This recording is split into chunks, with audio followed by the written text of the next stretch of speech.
Hey folks, this is Rhykker, and you won't believe how long it's going to take to reach max level in Diablo 4. In this video, we'll discuss the Paragon grind to 300, the Halloween event coming up next week, some more feedback on Season 6, as well as other gaming news highlights of the week. But in case you missed it, I posted a video earlier this week with 14 tips I wish I knew before I started playing Vessel of Hatred.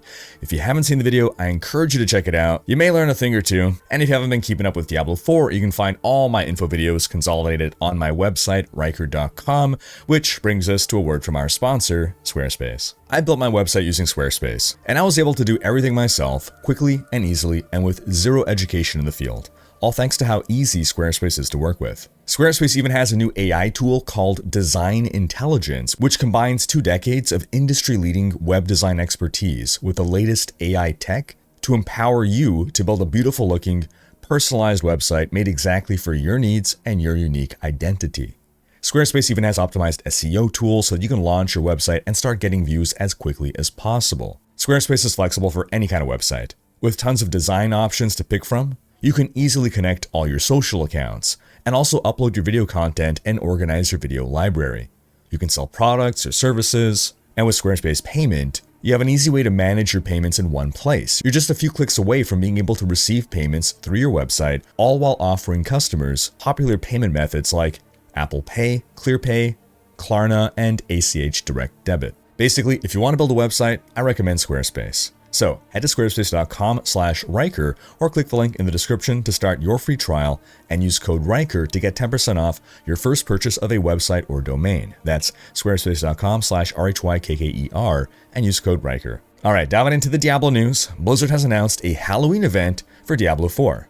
From October 29th to November 5th, you'll be able to snag some free cosmetics, and there will be a little meet or treat event. MEAT. Any shrine in a dungeon can apply a surprise effect in addition to its usual effect. They're being mysterious about it, saying it may bestow upon us riches, or it may make our dungeon run go up in smoke. They also show this image of the butcher, so I imagine the shrine may spawn some uber butcher encounter. Whatever he is, I'm sure he'll be no match for the Spiritborn. Now also this week we start to see the first people in the world begin to reach the Paragon cap of 300. Here is the mount and the mount trophy that you get for getting there, thanks to Redditor Zezki for the screenshot. Personally, the mount is pretty underwhelming, but the trophy is sick. Now, just how hard is it to reach Paragon 300?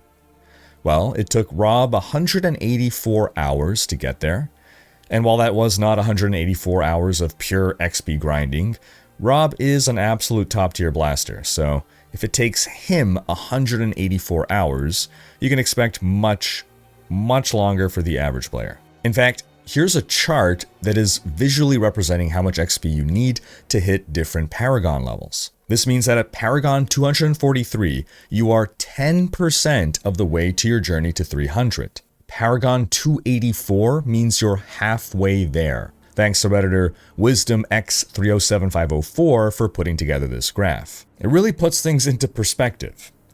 Now, one thing to bear in mind, as your build gets better and you push higher level content, you get more XP per hour. That said, you are going to plateau relatively early in your Paragon grind journey, I would imagine. And if your main focus is to grind out your Paragon levels, it seems the best tactic is to speed run the pit. You're aiming for like 90-second runs because most of the XP comes from pit completion, from closing the pit, rather than from killing the monsters inside of it. So if you can run in a group, split farm to bring your times down, even better. Now you might think that the amount of time required to reach 300 is insane. And well, here's the beauty of it. You don't need to reach Paragon 300. By Paragon 200, you're able to put together your Paragon boards decently. By Paragon 250, or even sooner, you've basically got everything you need in your Paragon boards, including the minor magic nodes. Beyond that, it's just gravy, really. A Paragon 300 character isn't going to be a ton more powerful than a Paragon 250 character. It's kind of similar to hitting level 99 in Diablo 2. It took forever to get there, and you weren't that much stronger than a level 90 character because of those final levels. And I really like what they've done here. In past seasons, once I'd hit level 100, I just lose motivation to keep playing that character because I can spend an entire day farming for gear and have nothing to show for it at the end of the day. But now, at least I feel like I am slowly plugging away at my XP, and I don't feel like I need to reach 300, but hey, it's still something to show for my efforts. And something else that makes the Paragon grind more bearable now is that it's shared across all your characters in a realm. So if you make an alt, once you get him to 60, bam, he's instantly at the Paragon that you farmed. So it's not like you gotta farm all those Paragons up again on another character. You can farm equally across multiple characters. But that's me. What do you folks think of the new Paragon system? Sound off in the comments. Overall though, it feels like Diablo 4 is now in a really good place of balance for both the more casual and more blaster type players. There's a lot of chase in the game now, but it's also become probably more approachable than it's ever been, with Torment 1 unlocking the full game to everyone, and it being a reasonable time investment to put together a solid character to get all the runes and mythics and everything, but not such a big investment that it's unattainable to the more casual player. For completionist players though, well, I know some people will feel compelled to hit Paragon 300, and that is a goal that is just not possible for a casual player. If you want to hit 300, you're going to have to commit to it. You can do it, but don't expect to be done with the season in 2 weeks. You know, you're going to have to put in a lot of grinding, either in a short amount of time or play throughout the entire season. And the same is proving to be true for completing our codex. Actually, even worse, technically. More and more players are starting to realize how hard it is to get those codex entries to 21 out of 21. Seems pretty easy to sink 100 hours into the game and not even have a single codex entry at 21 out of 21. Honestly, Paragon 300 seems like a more attainable goal. Now, we spoke about this last week, and again, I think this is mostly a framing issue. Most builds I'm aware of don't require more than 16 out of 21 to work. As a reminder, regular items, regular legendaries, can only drop on a range that ends at 16. So they can get the range of 1 to 16. A regular legendary, a non-ancestral, cannot roll higher than 16 out of 21. And on the item, it's going to show it as a maxed affix, but that's just the max of a non-ancestral.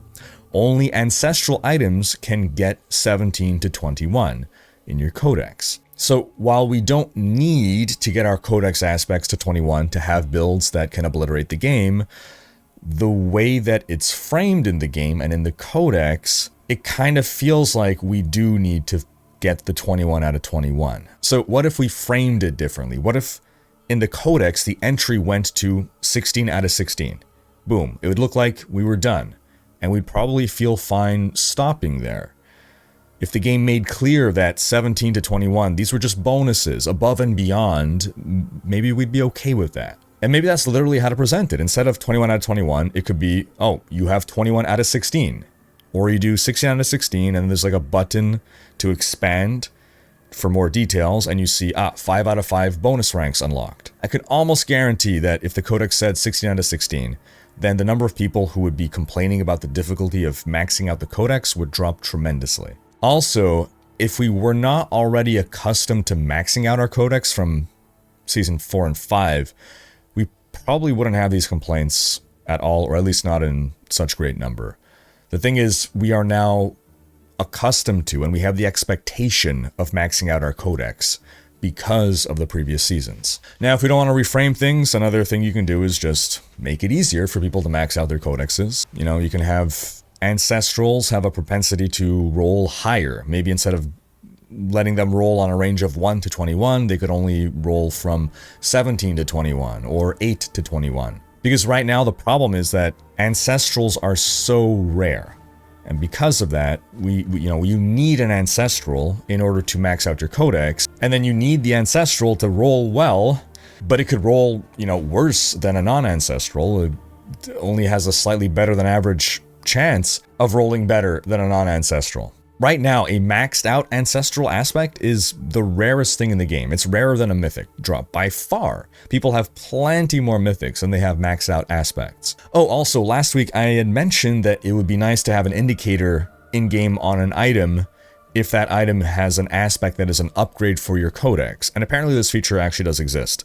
The thing is, the icon, I think it only appears on the item when you are at the blacksmith. And in my case at least, by the time I'm at the blacksmith, I've already marked all my stuff for junk, and I spend like half a second just going to the blacksmith, hitting salvage all junk, and then leaving, so I don't even have time to see that there was that icon there. Now, similar issue, I'm seeing some people mention that 4 Greater Affix unique items should have maxed out rules on their unique aspect. And I gotta agree, it's definitely a bummer when you get a 4 Greater Affix unique, which is, again, super rare, and then it ends up having a garbage unique aspect rule, thus generally making it useless for your build. I've seen some suggestions to either have 4 GA uniques roll with maxed out unique aspects, or have some minimum roll of them, like 50%, or maybe even let us consume a Resplendent Spark to upgrade the roll.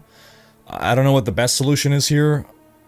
I, in general, lean on the side of not shortcutting chase items, not making the game easier or faster to max out 100% our characters, but I do have to admit it is a bummer to get a 4 Greater Affix unique and then have to trash it because of a bad aspect roll. You get the exciting surprise moment of seeing those 4 Greater Affixes, and then you are immediately deflated when you see, oh, it rolled like a 2 out of 10. Now, another pain point we were seeing was materials, and after last week's hotfix, we kept seeing complaints about the rarity of common crafting materials like rawhide and iron chunks. These continued to be bottlenecks for many players, so this week, Blizzard deployed another hotfix to boost the rate at which we get these materials. We'll see. Another weekend's gonna go by now. We'll see if this resolves the issue or if people are gonna keep complaining.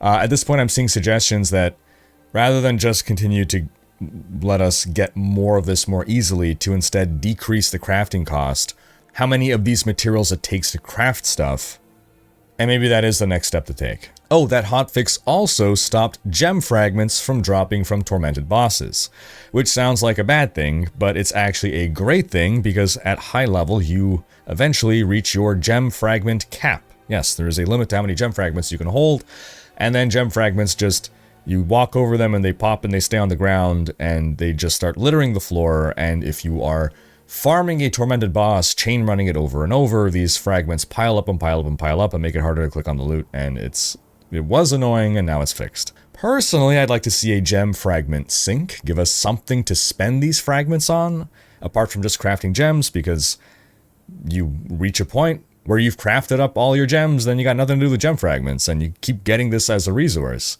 So, I don't know, as an example, maybe we can burn a ton of these to reroll a passive on an amulet into another passive, or maybe we can use them to craft Undercity tributes. I don't know, anything to spend them on, any kind of sink. Now, also last week, Blizzard buffed the Realm Walker to be faster and to spawn a goblin sometimes, and while these changes are nice, as I expected, they don't quite feel like enough. The Realm Walker encounter is still a slog.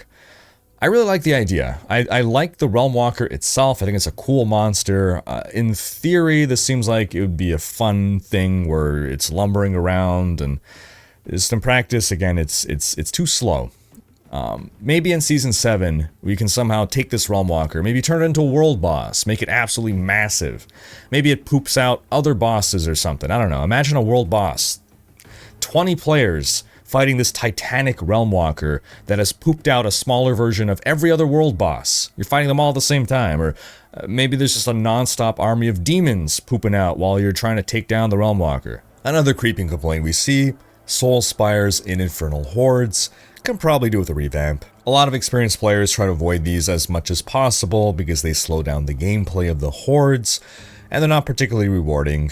They're also far less fair to melee players who have to wait for monsters to enter the circle rather than be able to just shoot at them from halfway across the screen. Maybe if the upgrades that we got let us like double or triple the radius of the spire, also ramping up those rewards, maybe people would like these more. Also, as we said last week, whispers are so much better now, but we kind of fill up our whisper bar really quickly now.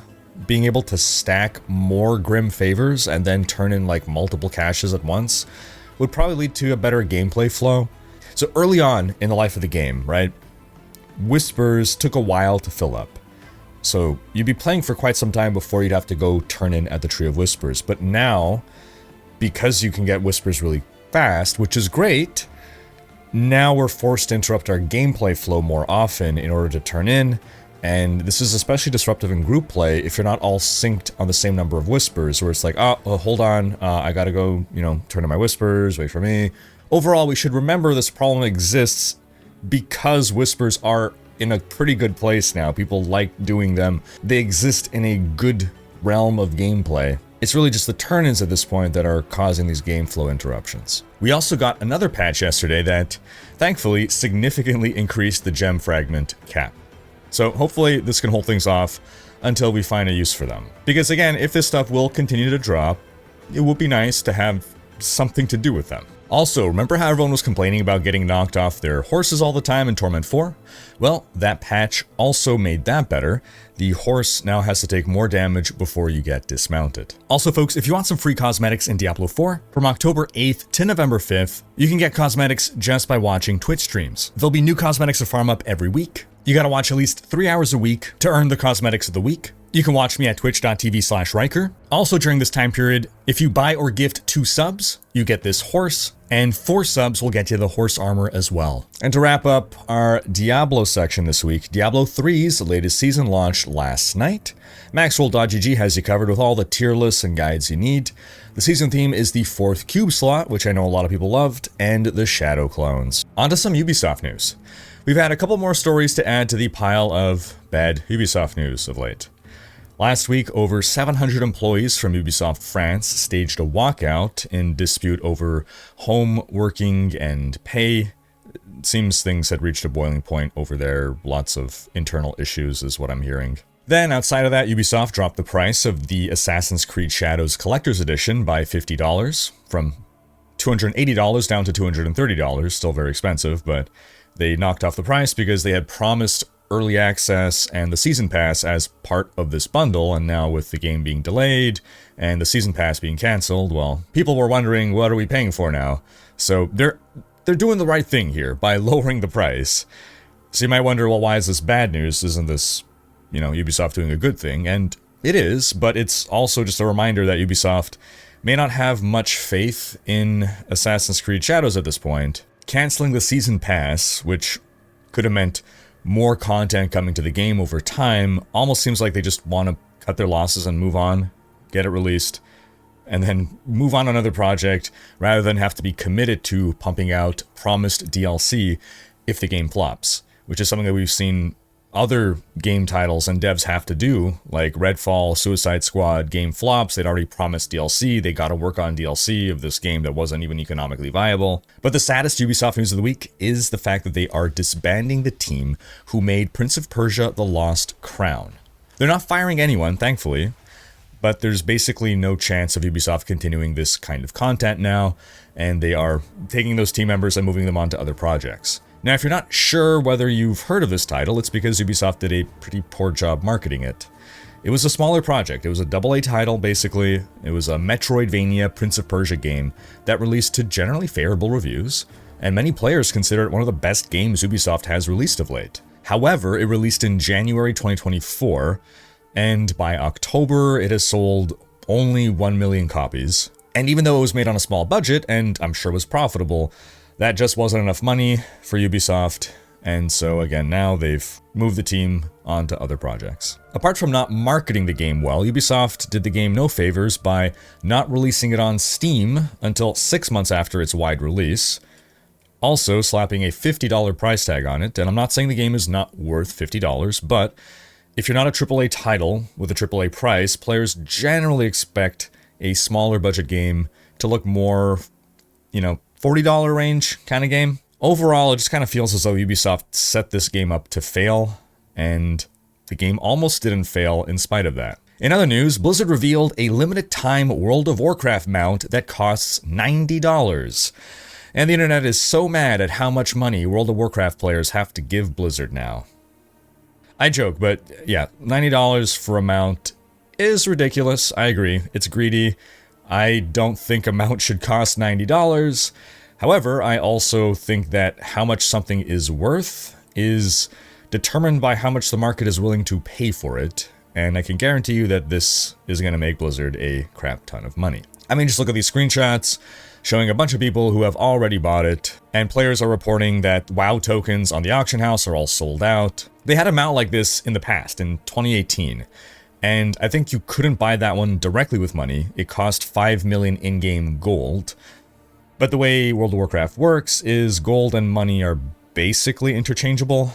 Because of the auction house, because of the WoW token, you could buy with real money, basically, the gold needed to buy the mount. And the amount of money you would have had to spend to get that much gold at the time was about $500.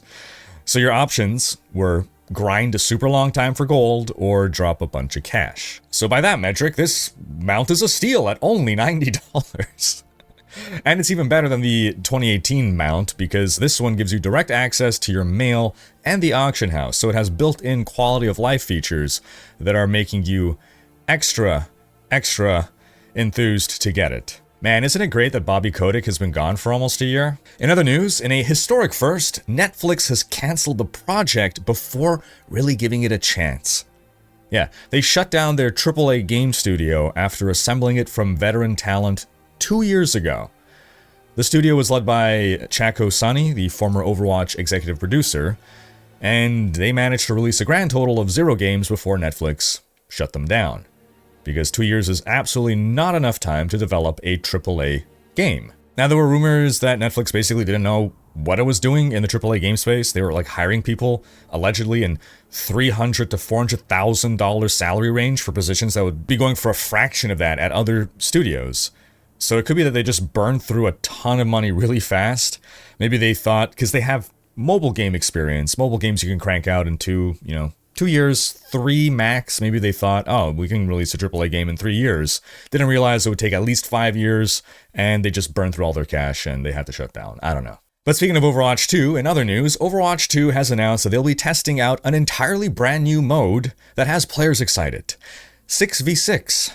And if you're not an Overwatch 2 player, but find yourself thinking, wait a minute, 6v6, didn't Overwatch already have 6v6? Well, you're not wrong. Overwatch 2, the game that was promised to bring PvE storyline campaigns to Overwatch, ended up cutting that feature and just basically being Overwatch 1 with updated graphics, a revamped monetization model, and a massive meta shakeup with max team sizes dropping to 5v5 rather than 6v6. This was a very big topic at the time. It was game-changing. It was very contentious. A lot of people didn't like the idea of it. There was a lot of resistance to it at first, but I think the community came to embrace it. Now, though, the devs are willing to test bringing back 6v6, not to replace 5v5, but as an additional mode. And if it tests well with the player base, then they're going to add this 6v6 mode. And at that point, any pretense of Overwatch 2 existing for any reason other than revamping the monetization model can be dismissed. In other news, out of nowhere, StarCraft 2 just received the biggest patch it has received in years, with 14 units and 10 buildings receiving changes, and 2 entirely new skills being added to the game. Back in September, Microsoft announced during the Tokyo Game Show that StarCraft will be coming to Game Pass on November 5th. So this was clearly done in preparation for that, but it makes me wonder, is a Steam release on the horizon as well? And we'll wrap up with some rapid-fire news. Vampire Survivors announced an Ode to Castlevania DLC coming on October 31st. It'll feature 20 new characters, 40 new weapons, and more. No Man's Sky announced their 16th expedition, which will run for the next 2 weeks. Called the Cursed Expedition, it'll see players battle against collapsing realities in a twilight zone. There are exclusive limited-time rewards to grab. Indie game Worshippers of Cthulhu has released on Steam. It's a city-building strategy game with a twist. Your faction is basically a cult of Cthulhu. The team worked on it for several years. It has very positive reviews on Steam, and it even has a free demo if you want to try it out. Lastly, we got the official launch trailer for Dragon Age: The Veilguard, which launches on October 31st.